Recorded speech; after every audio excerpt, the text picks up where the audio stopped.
Oh, welcome back to the series of light novel That Time I Got Reincarnated as a slime summaries on AniMonolith. Continuing the events of the previous part after Marshall spoke up and made the whole room quiet down, let's learn a little about Marshall. In the Empire, the title of Marshall was synonymous with absolute strength. Across generations of emperors, the first thing they always did upon ascending the throne was appoint this mysterious woman as the Marshal. Her identity remained a tightly guarded secret. Only a handful of trusted aides had ever seen her face. Even someone as highly ranked as Gadra didn't know her true name. At the current high-level war council, the Marshal's voice silenced the room. What's this fuss about Veldora? He may have interrupted our last major campaign, but did that shake the Empire? No, ma'am, the commanders responded in unison. Of course not. This Empire carries His Majesty's divine protection. The Marshal's presence exerted overwhelming psychological pressure. No one dared challenge her words. She turned to Yuki. You've been with us for less than a year, and while your achievements are noteworthy, you're far too timid. Do you know why we haven't acted since Veldora's resurrection? Yuki cautiously replied, because we weren't prepared yet? The Marshal scoffed. Wrong. It was because of cowards clinging to their fear of the past. Fools making excuses to avoid action. Isn't that right, Gadra? Even Gadra, a respected veteran and former Imperial advisor, couldn't object. He was too haunted by memories of Veldora's destructive power. But something about the Marshal today felt off. Unlike her usual calm and calculated demeanor, she was noticeably impatient. Gadra sensed something unnatural. Her words were imbued with overwhelming persuasive force, possibly the result of high-level mental control magic. It began to unsettle him. The Marshal then addressed Calgurio. So, Calgurio, you truly believe you can defeat Veldora? Yes, ma'am, without a doubt. Then explain your strategy. Calgurio hesitated, then outlined a long-developed plan. He intended to use the Empire's secret weapon, the Magic Canceller. This advanced device would disrupt the flow of magicules within a monster's body, crippling its ability to act and drastically weakening its physical form. Once Veldora was immobilized, they would unleash concentrated firepower using 2,000 magic tanks and airships armed with magic cannons. His hope was that even if Veldora survived the first strike, he'd be too damaged to retaliate effectively. The plan sounded formidable on paper. However, when the Marshal pressed him on the follow-up strategy, Calgurio faltered. He had no concrete idea of what came after Veldora's defeat. The Marshal's expression turned cold. You fool! Why do you think we waited all these years after Veldora was sealed? It wasn't because we feared him, it was because we were waiting for him to return. Only by defeating him head-on, at his full strength, can we show the world the might of the Empire and His Majesty. We're not here to merely destroy him, we're here to subjugate and use him. Her words sent a chill down the spine of everyone present. Meanwhile, Gadra was struck by a terrifying realization. As he stared toward the bamboo blind shielding the Emperor, he caught a fleeting illusion. An ethereal shape, a draconic presence. It couldn't be. Could the Marshal be something more than human? A true dragon, perhaps? No, that's impossible, Gadra muttered to himself, shaking off the thought. Yet deep down, the seed of doubt had taken root.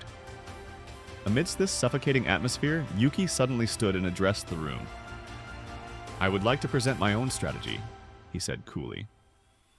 At this time, after calming the tense atmosphere in the meeting room, Yuki took the opportunity to present his military strategy. Surprisingly, the Marshal approved it without objection.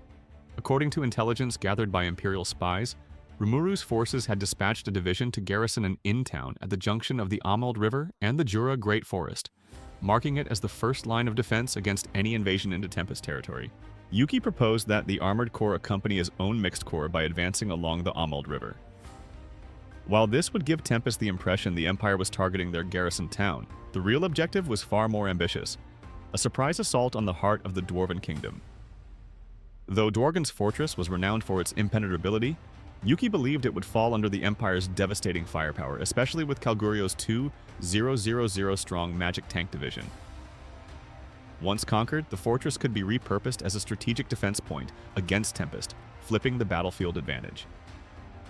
The boldness of this strategy stunned the conference hall. Still, Yuki argued that if King Gazelle refused diplomatic talks, then Dworgen should be treated as a hostile nation. Calgurio was skeptical. He realized Yuki was baiting him.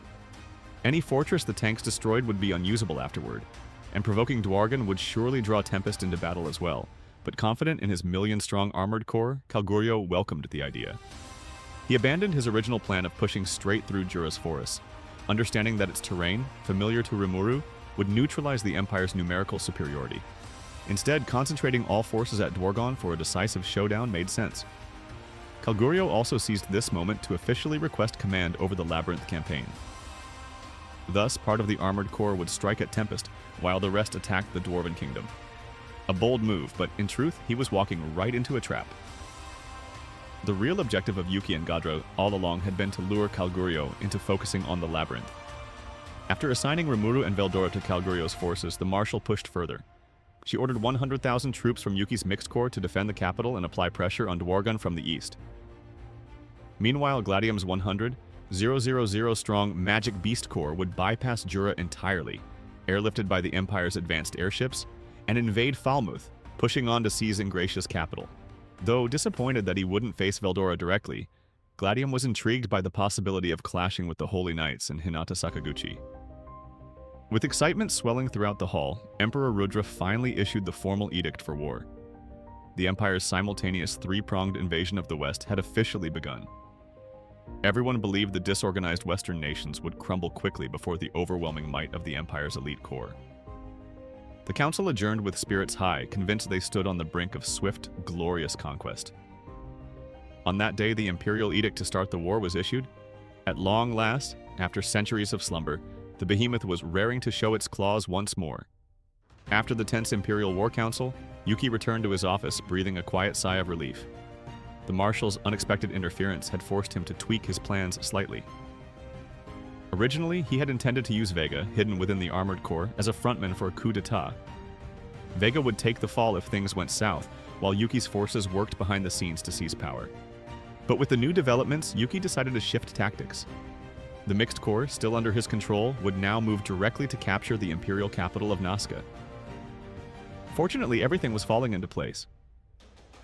Thanks to the samples and intelligence Gadra had retrieved from the dungeon, and with Kalgurio's greed successfully exploited, Yuki had the leverage he needed. Kalgurio was dancing to his tune. Across the room, Gadra sat in deep thought, still uneasy about the Marshal. Yuki noticed and questioned him. Gadra explained that the Marshal's sudden impatience was suspicious. She had always been a distant, almost mythical presence, never directly involved in military affairs. Yet today she had taken complete control of the council. Yuki agreed. Even with his awakened ultimate skill, which allowed him to analyze most opponents and detect their latent power, he could glean nothing from the Marshal. She was a monster, perhaps even a being powerful enough to make someone like Guy Crimson hesitate. If that was true, it could explain why the Demon Lord had never intervened in the East. Setting aside the mystery, Gadra stood and bid farewell. Though now affiliated with Tempest, he wasn't ready to completely sever ties with Yuki. These two had met through Clayman and had cooperated and become close to each other since then. Despite being selfish by nature, Gadra had a soft spot for those he considered friends. Before leaving, he promised Yuki that if he ever needed help, he'd be there. Yuki responded with a bitter smile. He respected Gadra's honesty, even if they stood on different sides now. With a handshake and a final exchange of jabs, they parted ways. But Gadra had one more task before leaving: a private audience with Emperor Rudra, the man he had once served loyally. Though he knew the war would end in disaster for the Empire, he still wanted to offer one last plea to stop the conflict. As he walked through the palace's marble halls past blooming cherry trees that symbolized the Empire's eternal prosperity, Gadra suddenly sensed danger. A voice greeted him. Tatsuya Kondu, a deadly agent of the Empire, emerged from the shadows. Their exchange was tense. Kondu, armed with a Nambu pistol, stated that Gadra could not be allowed to meet the Emperor. Yet before a shot could be fired, Gadra felt a burning pain in his chest. He'd been stabbed in the back. Poisoned. The real assassin stood behind him, silent but ruthless. Kondu was surprised too. His mission had been to capture, not kill. But the unknown figure declared Gadra a traitor who might interfere with the Emperor's succession. He had to die. As his life slipped away, Gadra realized that this was more than a political move. It was a purge. He was very surprised but couldn't do anything because his body was slowly dying. The knife was poisonous. It was truly a meticulous assassination plan. In his train of thought, this must be a fitting end for betraying Emperor Rudra.